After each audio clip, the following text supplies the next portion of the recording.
Par exemple, on vous dira que le Coran est descendu du ciel. C'était ce qu'ils disaient avant. Maintenant, ils disent tout ça.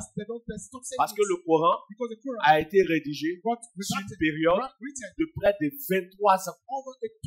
Or, ils faisaient croire que c'est descendu du ciel. Ce n'est jamais descendu. C'est quelqu'un qui entendait quelqu'un qui lui parlait et qui ne savait pas écrire. Des gens écrivaient pour lui un peu, jusqu'à 23 ans. Mais on dit, c'est descendu du ciel. Quand tu demandes maintenant aux musulmans, pourquoi vous dites que le Coran est descendu du ciel? Ils disent non, parce que ce qui est écrit dedans, c'est Dieu qui était au ciel qui a dit. Mais quand on parlait à leur prophète là, qui était là pour entendre que quelqu'un lui parlait? Toi seul tu es quelque part. Toi seul tu entends. Toi seul tu as parlé. Bon. Qui est témoin? Mais pour nous, quand Jésus a été baptisé, la voix qui s'est fait entendre, tous ceux qui étaient là ont entendu que quelqu'un a parlé, quelqu'un a dit, celui-ci est mon fils bien-aimé, en qui j'ai mis toute mon affection. Faites ce qu'il vous dira.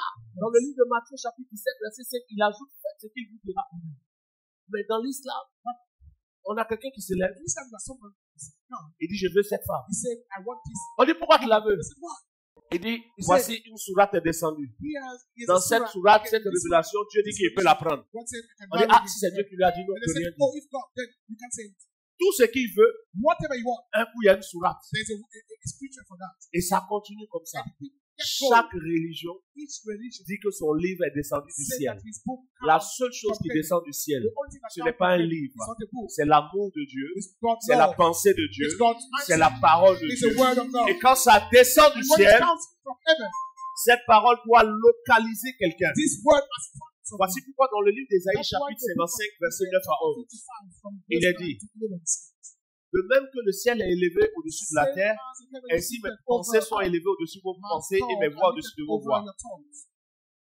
Mais ma parole qui descend, de même que la pluie descend et que la pluie arrose, ma parole qui descend ne retourne pas à moi sans avoir accompli ce pourquoi je l'ai envoyé. Donc quand la parole de Dieu est envoyée, ce n'est pas un livre, c'est une prophétie.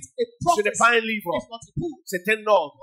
Ce n'est pas un livre, c'est quelque chose qui est annoncé. C'est une victoire, c'est un objectif, c'est une élévation, c'est une guérison, c'est quelque chose qui est libéré. Et quand c'est libéré, la personne pour laquelle la parole est libérée devient la cible de Dieu. Dieu cible quelqu'un et Dieu libère une parole. C'est ainsi qu'il est écrit. Au 6e mois, l'ange Gabriel fut envoyé vers une vierge du nom de Marie. Pourquoi l'ange Gabriel est envoyé?